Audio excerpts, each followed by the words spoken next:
अब हम लोग आगे सॉल्व करेंगे। तो देखिए ये प्रॉब्लम दिया हुआ था आपका, मिनिमाइजेशन का, कन्वर्ट किए थे इसको मैक्सिमाइजेशन में। अब हम लोग स्टार्ट करेंगे फेज़ 1। 2 फेज़ मेथड है तो इसमें 2 फेज़ होगा, तो हम लोग का सबसे पहले स्टार्ट क्या होगा, फेज़ नंबर 1। तो देखिए फेज़ 1 में हम लोग क्या करेंगे, सबसे पहले सब्जेक्ट टू जो कंस्ट्रेंट दिया हुआ है इसको हम लोग करेंगे स्टैंडर्ड फॉर्म में। तो भैया स्टैंडर्ड फॉर्म में होता क्या है, यहाँ जो ग्रेटर देन का साइन है इस साइन को हटा के इक्वल टू का साइन लाते हैं। यहाँ ग्रेटर देन का साइन है इस साइन को हटा के यहाँ इक्वल टू लाते हैं। यहाँ लेस देन का साइन है इस साइन को हटा के यहाँ इक्वल टू लाते हैं। तो कैसे लाते हैं, तो कुछ वेरिएबल ऐड करते हैं, कुछ वेरिएबल सब्ट्रैक्ट करते हैं। जिस वेरिएबल को ऐड करते हैं उसको बोलते हैं स्लैक वेरिएबल।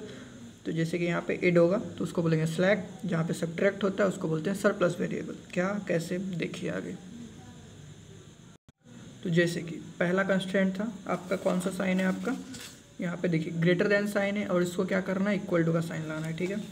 तो देखिए, तो जैसे कि तो जहाँ पे ग्रेटर देन का साइन रहता है उसको इक्वल टू बनाने के लिए, जैसे कि यहाँ पे मान लीजिए 20 है, ग्रेटर देन 10 है, तो 20 में से 10 को सब्ट्रैक्ट करेंगे तो आ जाएगा 10।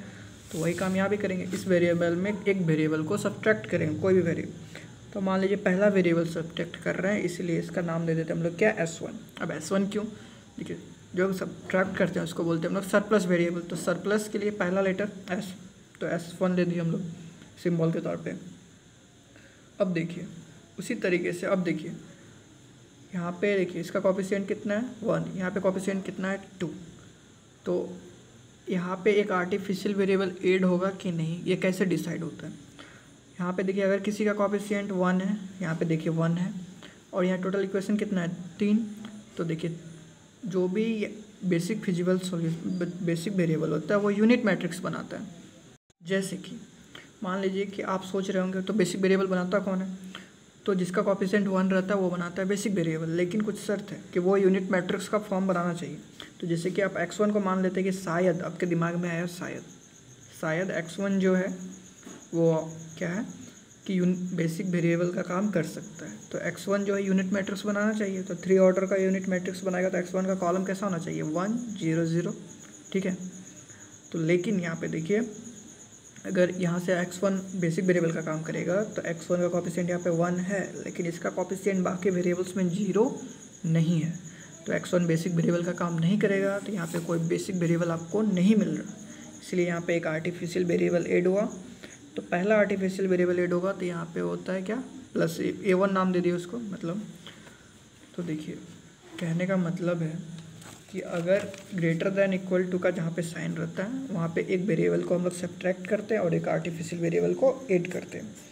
अब लेकिन ज़रूरी नहीं कि हर जगह पे आर्टिफिशियल वेरिएबल ऐड हो, कहीं नहीं भी हो सकता है।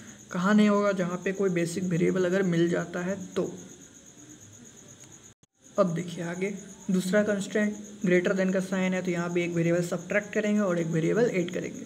स्लैक सरप्लस वेरिएबल को सब्ट्रैक्ट करेंगे और आर्टिफिशियल वेरिएबल को ऐड करेंगे। लेकिन यहाँ पे किसी का, अब डायरेक्ट कैसे सोच लेंगे कि आर्टिफिशियल वेरिएबल ऐड होगा, किसी का कोफिशिएंट भैया यहाँ पे 1 नहीं है, तो आप डायरेक्ट यहाँ पे क्या कीजिए, एक वेरिएबल सब्ट्रैक्ट कीजिए और एक वेरिएबल ऐड कीजिए, ठीक है।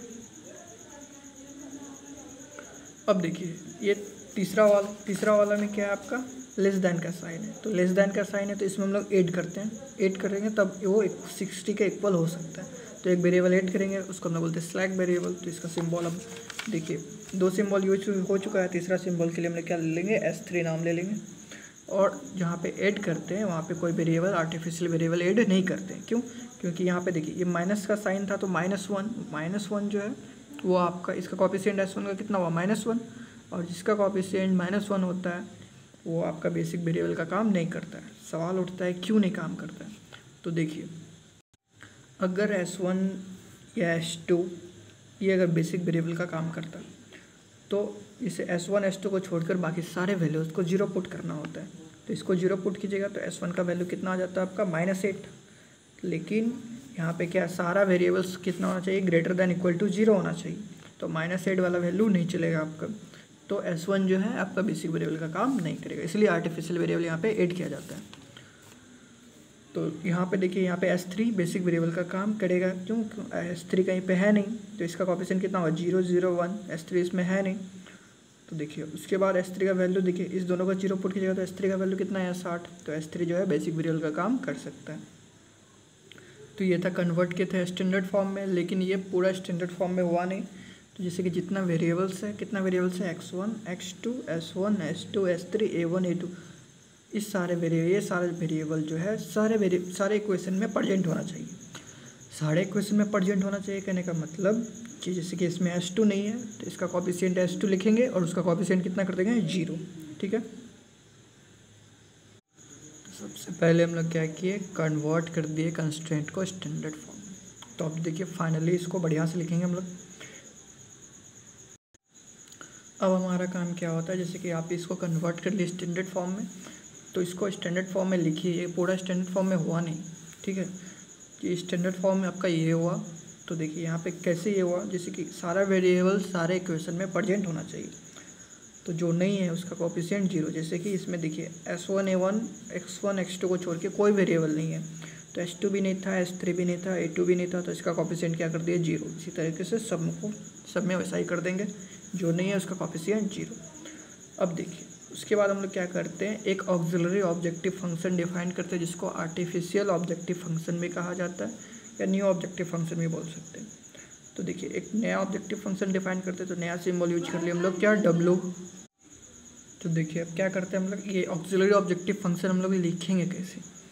तो देखिए जितना भी आर्टिफिशियल वेरिएबल है, तो a1 और a2 दो ही आर्टिफिशियल वेरिएबल है, तो इसका कोफिशिएंट हम लोग क्या रखेंगे, माइनस में रखेंगे, -a1 -a2, तो -1 रखते हैं इसका कोफिशिएंट, और जितना भी बाकी वेरिएबल बच गया सारे का कोफिशिएंट 0, ठीक है।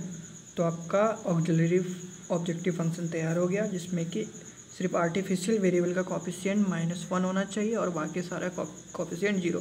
कहने का मतलब है सिर्फ इस ऑब्जेक्टिव फंक्शन में आपका सिर्फ a1 और a2 ही प्रेजेंट होना चाहिए, कहने का मतलब ये है। लेकिन सारा वेरिएबल को दिखाना है तो बाकी वेरिएबल्स का कोफिशिएंट कितना कर दीजिए आप, 0 कर दीजिए। तो आपका ऑब्जेक्टिव फंक्शन ये तैयार हो गया। इसको बोलते हैं ऑक्सिलरी ऑब्जेक्टिव फंक्शन या आर्टिफिशियल ऑब्जेक्टिव फंक्शन या न्यू ऑब्जेक्टिव फंक्शन बोल सकते हैं। तो ये फेज़ 1 का जो आपका LPP है वो तैयार हो गया है, ठीक है। अब हम लोग टेबल बनाएंगे और फिर देखेंगे कि ये कितना आगे तक जाएगा।